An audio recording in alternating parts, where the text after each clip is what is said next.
ma chaîne Booktube pour une nouvelle vidéo. Et en ce 1er mai, aujourd'hui, je vais vous faire un petit book haul. Et je dis petit book haul parce que vous allez voir que niveau livre, j'ai été assez raisonnable au niveau des achats en ce mois d'avril. Évidemment, la notion de raisonnable ici s'analyse en fonction de ce que je peux être raisonnable. Voilà. D'ailleurs, j'ai été peut-être raisonnable sur les livres, mais je ne l'ai pas du tout été niveau coloriage. C'est pour ça que ce mois-ci, eh bien, je vais vous faire 2 vidéos séparées. Une où je vais vous parler uniquement des livres à lire, et une autre où je vous parlerai de livres de coloriage et de matériel, parce que là, j'ai dépassé le seuil de toute raisonnabilité. Et je vais d'ailleurs accuser plusieurs copines pour ça, parce que je pense que Simi, Manu peuvent être un petit peu incriminés dans ce coloring haul, on va dire de la folie. Vous comprendrez pourquoi. Ça, ce sera pour la prochaine vidéo. Aujourd'hui, on va se concentrer uniquement sur les livres. La première petite chose que je vais vous montrer aujourd'hui, c'est même pas un livre d'ailleurs, mais ça concerne les livres, c'est pour ça que je l'inclus dans le haut. Le DVD de Bleu Saphir, donc le 2e film de la trilogie Rouge Rubis de Kristen Gear. J'ai hâte de relire cette saga en anglais. Je vous le cache pas, mais en attendant, j'ai hâte de voir ce second film, puisque j'avais adoré le premier et j'ai hâte un petit peu de voir ce que la suite me réserve. Surtout que je vais vous avouer que le tome 2, c'est celui que j'avais le moins aimé dans la saga, puisque c'était vraiment le tome transition entre l'intro qui était le premier, et le 3 où vraiment toute l'action était condensée.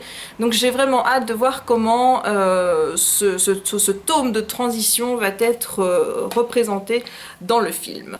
On continue avec mes achats VF du mois. Enfin, c'est pas de la VF, c'est de la VO française, mais bon, pour que ce soit plus simple, je vais dire de la VF. Au début du mois, je suis en effet allée au festival Trolls et Légendes, où j'ai retrouvé notamment Pomme et Manu, plein d'autres booktubers également. J'ai profité de ce festival pour acheter 2 romans aux éditions du Chat Noir. Vous voyez que j'achète quand même des livres en français. Faut pas dire que j'achète plus que de la VO, c'est pas vrai. La preuve, il y en a 2 qui sont ici, j'ai fait des folies. Tout premier, c'est Pomme qui me l'a recommandé, tout simplement. Elle m'a dit, tu sais, Gal l'a adoré celui-là. Alors bon, quand Gal aime vraiment un livre, je me dis qu'il n'y a aucune raison que moi je ne l'aime pas, puisqu'elle est quand même un petit peu, beaucoup, plus difficile que moi. Il s'agit de Nea Chronicle, le tome 1 Memento Mori de Jean Vigne. Voilà, donc la couverture est assez jolie. J'ai lu le résumé et il m'a vachement tenté en fait. Il s'agit d'une fille qui apparemment va se réveiller, et là elle va quand elle va se réveiller et qu'elle va rentrer chez elle, elle va comprendre qu'en fait elle a été absente plus de 5 ans. Donc moi il m'a pas fallu de plus pour que ça m'intrigue, donc j'ai hâte de le lire. D'ailleurs j'ai réussi à le faire également acheter à Pomme. Et il me tarde, tout simplement. Et le deuxième bouquin que j'ai acheté aux éditions du Chat Noir, il s'agit de La Geste des Exilés, tome 1, Pacte Obscur de Bettina Nordet. J'avoue que j'ai complètement flashé sur la couverture, voilà, c'est... Je suis faible et superficielle, mes amis, que voulez-vous? Encore un livre qu'il me tarde vraiment de lire, j'espère le faire au plus vite. On va donc passer maintenant à mes achats VO du mois. Alors il y en a qui sont guidés par la vidéo wishlist du mois d'avril, que vous retrouverez d'ailleurs sur ma chaîne, où je vous présentais les livres qui me tentaient au mois d'avril. Il y en a d'autres que j'ai achetés sous certaines impulsions, oui ça m'arrive aussi parfois. Je dois vous avouer qu'il me manque en fait un livre pour ce book haul. Je pensais l'avoir hier. Mais non, mais je comprends pas pourquoi. Il a été envoyé en même temps que les 2 autres qui sont bien arrivés, mais lui, il arrivera début de la semaine prochaine. Et comme je n'avais pas envie d'attendre le week-end prochain pour vous tourner cette vidéo, eh bien je me suis dit, tant pis, il fera partie du book haul du mois de mai, même si c'est un achat d'avril. Hein, c'est pas non plus trop grave en soi, donc Voilà. Le premier achat que je vais vous montrer, il s'agit des livres que j'ai achetés lorsque j'ai passé la journée avec Pomme et Manu à Bruxelles. Donc on est allé faire un petit tour à Bruxelles toutes les trois et avec un ami de Manu et sa copine. D'ailleurs je leur fais des gros bisous. Bonjour Christopher, bonjour Solène si vous passez par là. Et donc j'ai acheté 2 bouquins chez Waterstone. Donc ce sont des achats qui étaient vraiment pas du tout prévus à la base. Ce sont des bouquins que j'avais, je pense, noché. D'accord. 1, 2, noté dans ma wishlist, mais voilà, je m'en souvenais pas particulièrement. Et quand là je suis tombée dessus, j'ai vu que le prix était pas non plus trop cher, parce que il faut bien avouer que les livres qu'on achète en anglais ici en magasin sont quand même plus chers que le prix sur internet. Et donc comme le prix était raisonnable par rapport aux bouquins que j'ai l'habitude d'acheter sur internet, bah, je me suis dit pourquoi pas. Donc le premier, il s'agit de Unspeakable de Abby Rushton. Voilà, je vous montre la superbe couverture, j'avoue, je craque totalement. Il s'agit de l'histoire de Megan qui apparemment, je ne sais pas trop ce qu'elle a vécu, mais elle ne parle plus depuis maintenant quelques mois, jusqu'au jour où une Jasmine, une demoiselle très jolie et qui justement parle beaucoup, va arriver à l'école, et là la vie va lui sembler tout de suite un petit peu plus belle. Donc il me tarde vraiment de voir de quoi ce bouquin va parler. J'ai craqué sur Lobsters, donc A Socially Awkward Love Story de Tom Allen et Lucy Iveson. Voilà, je vous montre la couverture que je trouve trop jolie. Donc Sam et Anna ont juste un été avant l'université pour trouver la bonne personne, leur homard. Quand on commence à me parler de homard, moi je pense toujours à Friends.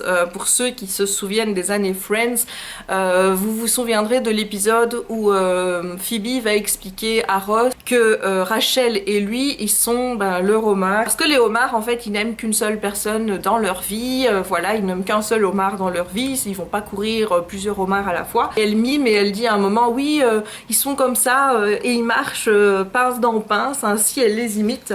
Et donc ce truc du homard, ça m'est resté, parce que l'épisode où Rachel et Ross se mettent ensemble, à la fin elle était là et elle crie à tout le monde, ah, je vous l'avais dit, c'était son homard.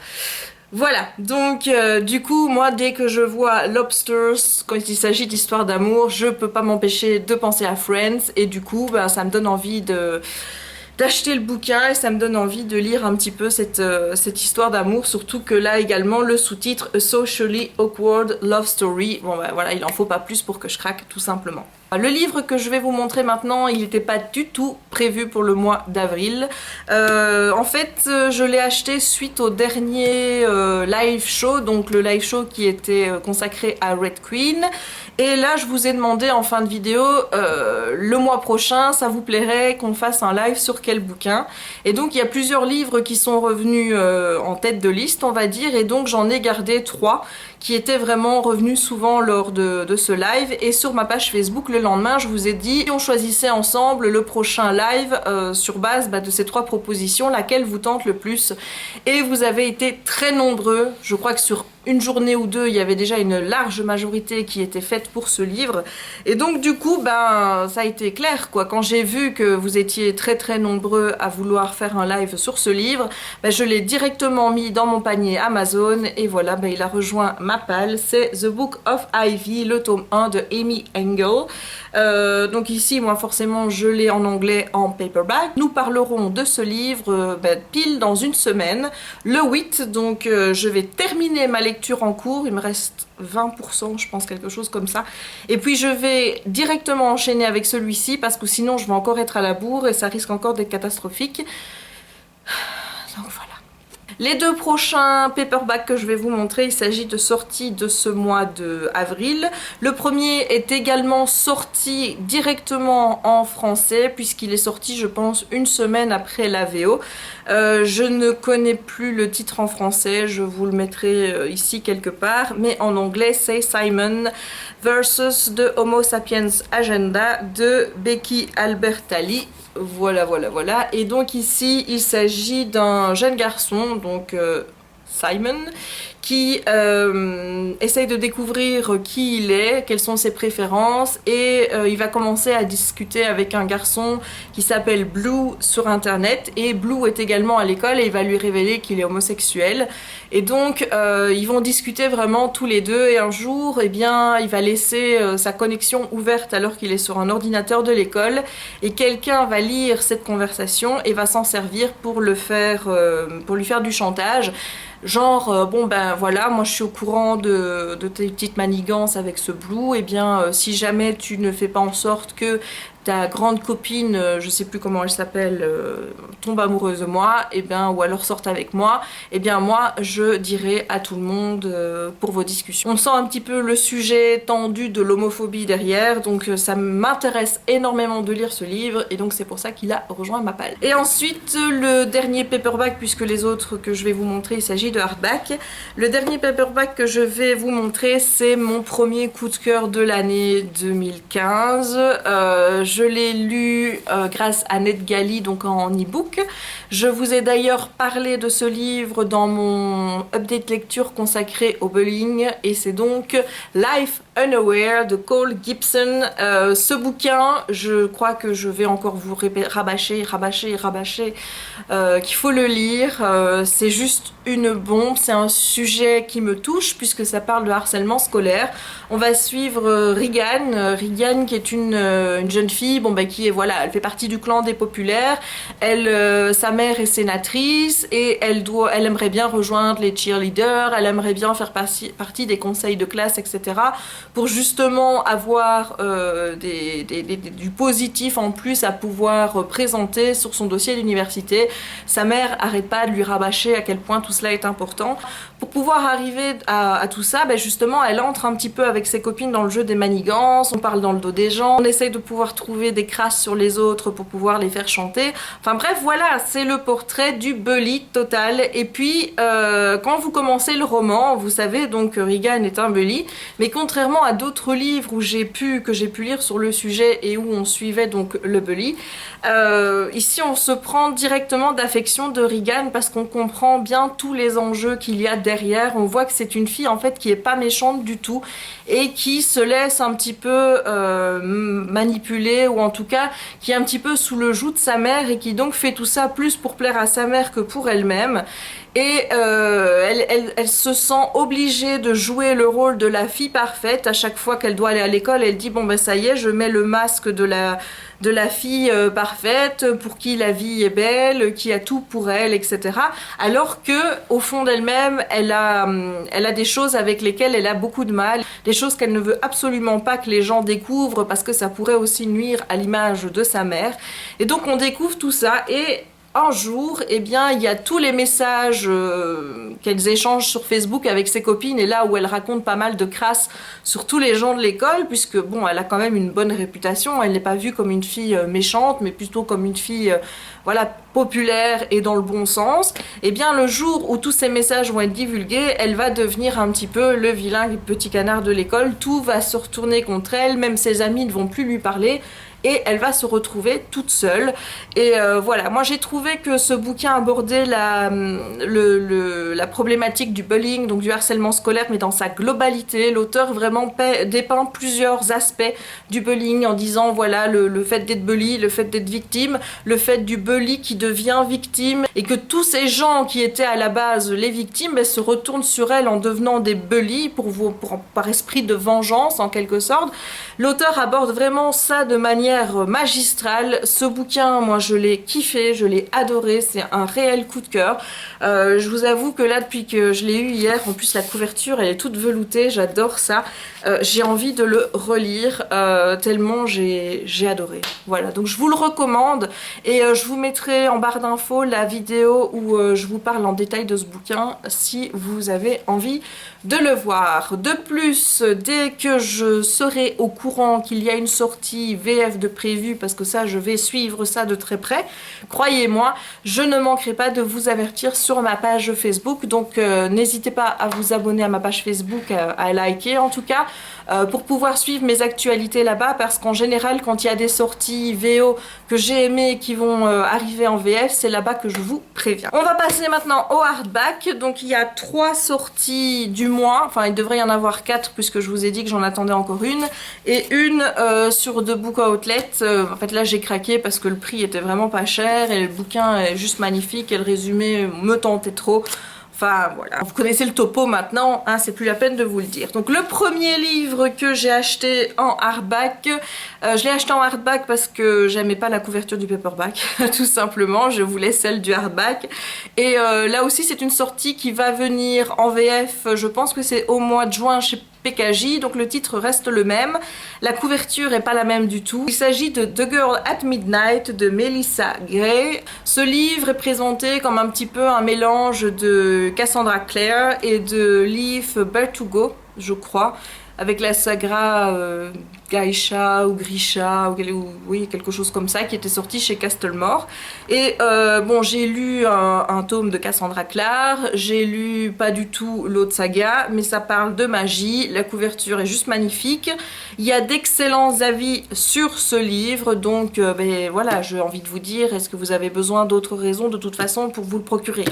Ben non, non, je ne pense pas. Donc celui-ci, je vais essayer de le lire fin du mois de mai pour être d'accord avec la sortie VF, pour pouvoir vous en parler au moment où vous pourrez l'acheter en français s'il vous intéresse. Le deuxième hardback, c'est aussi un livre qu'il me fallait absolument. C'est une auteure que j'adore, j'ai kiffé sa saga Rouge Rubis. Voilà, j'ai besoin de vous en dire plus. Il s'agit de Dream a Little Dream. C'est la trilogie Silver de Kerstin Gier. Voilà. C'est donc la version anglaise, donc je vous rappelle que l'auteur est allemande, donc ici je ne lis pas la VO, je lis une traduction en anglais. Alors certains vont se dire, mais Jess, quel est l'intérêt de lire une traduction en anglais s'il va sortir en français? Eh bien, je vais vous dire, il y en a deux. La première, c'est que j'aime lire en anglais, j'aime perfectionner, voir que j'ai de plus en plus de facilité à lire en anglais, donc pourquoi pas. Je planifie de relire la trilogie Rouge Rubis aussi en anglais, donc voilà. Et la deuxième raison, c'est que j'aime énormément cette couverture du hardback et que la couverture VF, elle est pas bien. Enfin voilà, c'est juste, je l'aime pas du tout. Et voilà, il était hors de question que je lise ce livre en français, juste parce que la couverture ne me plaisait pas. Je préfère de loin avoir ce livre-ci dans ma bibliothèque plutôt que l'autre, et puisque de toute façon c'est une traduction, que ce soit l'un ou pas ou l'autre, j'ai envie de dire, voilà. Qu'est-ce que ça peut faire? Donc il me tarde vraiment de lire ce roman. Le troisième hardback que je vais vous présenter, c'est un bouquin que j'ai découvert en vous prévoyant ma wishlist du mois d'avril. Donc comme d'habitude, je regarde un petit peu ce qui va sortir sur Goodreads. Dieu bénisse Goodreads et ses listes, parce que ces listes elles sont juste magnifiques. Vous n'avez qu'à taper YA April 2015 et vous avez un maximum de sorties. Enfin voilà, je vous donne mon petit truc entre parenthèses, hein, n'est-ce pas, si vous avez envie d'aller voir vous-même. Et ce bouquin m'avait énormément intriguée. J'avais trouvé que le pitch de l'histoire était vachement, mais vachement intriguant et ça m'a trop donné envie. Donc il s'agit de I Am Her Revenge de Meredith Moore. Voilà, donc ici le choix du hardback, c'est pas un choix que j'ai fait, c'est juste qu'il n'existait pas en paperback, tout simplement. Et donc ici il s'agit d'une histoire où on va suivre une héroïne qui a été élevée par sa mère dans l'unique but d'accomplir la vengeance de sa mère. On sait pas contre quoi, on sait pas, on sait rien du tout, mais j'ai trouvé ça super intriguant, j'avais super envie de le lire, donc voilà, il est dans ma palle maintenant. Et le dernier livre que je vais vous présenter aujourd'hui, c'est mon achat The Book Outlet. Donc je vais vous répéter encore une fois ce que je vous ai dit à propos de Book Outlet parce que je pense que certains ne sont pas encore au courant. Donc il existe un site aux États-Unis ou au Canada, je ne sais plus si c'est les deux, qui s'appelle The Book Outlet. Donc c'est aussi une boutique, une vraie boutique. Et donc ils vendent des livres en vraiment promo. Ben voilà, c'est un peu une vente privée pour des livres, un truc qu'on n'aura pas ici, quoi. Tu vois, le truc vraiment que tu as envie d'avoir, mais que tu sais très bien que c'est même pas la peine de l'attendre. Et donc, là-dessus, les hardbacks que vous payez 17 dollars ou même plus parfois, vous pouvez les avoir à 3-4 dollars et ce sont des bouquins neufs, ce sont pas des bouquins abîmés. Et donc du coup j'avais hyper envie de commander sur ce site, mais le gros problème de The Book Outlet, ce sont les frais de port, puisque quand vous regardez un petit peu les prix des livres, vous en avez peut-être pour 15 dollars et vous avez 3 grands hardbacks dans votre panier et vous devez payer à côté de ça 40 dollars pour les faire venir jusqu'en Belgique. Donc c'est juste pas possible, ça vous revient finalement aussi cher, si pas plus, que de les commander à prix coûtant sur The Books Depository, où là les frais de port sont gratuits. Donc à chaque fois je regarde un petit peu si je suis gagnante, même quand je fais mon petit truc que je vais vous expliquer maintenant. Grosso modo, moi je le fais que pour les hardbacks, parce que pour les paperbacks d'office c'est pas intéressant pour moi. Et donc sur Amazon il y a en fait une boutique qui s'appelle The Book Outlet France, et qui est en fait la boutique The Book Outlet qui permet d'acheter les bouquins qu'il y a sur le site The Book Outlet sur Amazon, donc avec des frais de port qui sont réduits, genre sur les envois en France, je pense que c'est 2,99 €, et là, c'est là où moi je l'ai un petit peu mauvaise. Sur les envois pour la Belgique, c'est 5,99 €. Donc ne m'expliquez pas pourquoi il y a une différence de 3 € entre la France et la Belgique, alors qu'on a les frais de port Amazon gratuits. J'ai même contacté The Book Outlet pour leur poser la question, et ils m'ont dit c'est pas nous, c'est Amazon qui a fixé ça. Donc un de ces quatre, je vais écrire à Amazon pour leur dire tu peux m'expliquer cette différence de 3 € s'il te plaît, parce que moi je trouve ça un petit peu dégueulasse, quoi. Du coup c'est vrai que pour certains livres, puisque le double des frais de port, bah oui, de 3 à 6 ça fait quand même 3 € de différence, ça devient moins intéressant même pour des hardbacks. Je regarde vraiment sur The Books Depository, je regarde sur Amazon le prix du hardback, et s'il y a plus de 2 € de différence, là je me dis ok, je fais une affaire, donc je le commande sur Book Outlet. Mais ou sinon non, voilà, parce que le temps d'attente est relativement court. Il y a une semaine je pense de délai, et en plus de ça l'envoi des commandes est très rapide. Donc à partir du moment où vous annonce l'envoi, vous pouvez compter une semaine avant de recevoir votre bouquin. Donc pour le Canada, moi j'estime que ça va, surtout que The Book Outlet c'est UK et ça met le même délai, avec parfois un temps d'attente. Je sais pas si vous voyez, mais quand vous passez votre commande, parfois il faut attendre 4 jours avant que le bouquin soit envoyé. Moi ça me met les nerfs. Donc là au moins je fais la commande le jour même, on me dit c'est déjà expédié, donc je trouve ça topissime. Et donc là j'ai eu, je pense que c'était pour 13 € au lieu de 17, donc ça vaut quand même la peine, je dirais. Le premier tome je ne connais pas le nom de la saga, je crois que c'est de Dispossessed. Il s'agit de The Beautiful and the Cursed de Paige Morgan. Ah, regardez-moi ça, cette cover, si elle n'est pas magnifique. Mais regardez, c'est juste pas possible. Et donc, au-delà de la sublime couverture, enfin voilà, qui me faisait vraiment baver sur The Book Outlet à chaque fois que je le voyais, ce qui m'a fait craquer pour ce livre en particulier, c'est que c'est une histoire qui parle en fait de gargouilles. Et je n'ai absolument pas l'habitude de lire des YA avec des gargouilles. Alors je me suis dit, pourquoi pas ? Au moins tentons le coup, voyons ce que ça donne. Donc en plus ça c'est à Paris, puisque si vous voyez ici, il y a la Tour Eiffel, avec sûrement la gargouille de Notre-Dame de Paris. Le tome 2 est déjà dispo en VO, le tome 3 vient de sortir, les couvertures sont aussi magnifiques l'une que l'autre. Donc du coup, je vais quand même être raisonnable, je vais attendre de lire ce tome 1 pour voir si l'histoire me plaît avant de commander les tomes 2 et 3. Et bien voilà, ça en est terminé de mes achats livresques du mois d'avril. Donc je vous ai présenté ici, je pense qu'il y a quand même une petite dizaine de livres.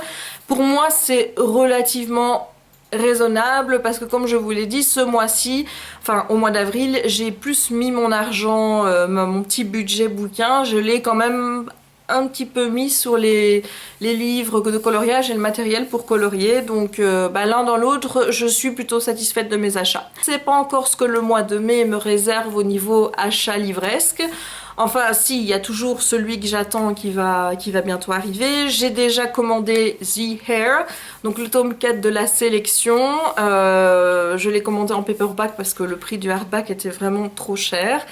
Et j'ai déjà commandé aussi le nouveau Sarah J. Maas, qui est une réécriture de conte qui s'appelle A Court of Thorns, quelque chose dans le goût, je suis pas sûre du titre. Et voilà, j'avais trop aussi envie de lire ce bouquin, surtout que j'ai pas encore lu cet auteur, donc il me tarde vraiment. Et celui-là, je sais qu'il est déjà en chemin, donc il me tarde vraiment de le recevoir. Pour mes autres achats, je ne sais pas, on verra un petit peu comment je dispatche avec le matériel coloriage, parce que je vous avoue que je pensais pas que cette activité allait quand même me coûter si cher, mais en attendant c'est une activité qui me fait beaucoup de bien et c'est une activité dont j'aime beaucoup parler avec vous et je sais que ça vous plaît, donc ben voilà quoi. Que demander de plus? Allez, bon ben je vais arrêter de blablater, je vais vous laisser, je vous souhaite encore un très bon 1er mai, bonne fête du travail à tous, profitez de votre petit jour férié, ou en tout cas de ce qui reste de la journée, puisque quand je vais poster cette vidéo, à mon avis, on sera déjà en soirée, et je vous dis à très bientôt pour une prochaine vidéo. Ciao! Il s'agit d'un Ember in the Ashes de Sabaa Tahir. Ah, j'avais trop envie de dire Sabaa Tahir. Je le fais bien, hein, vous trouvez pas? Il s'agit d'un roman de fantasy. Vous voyez que la couverture est juste phénoménalement belle.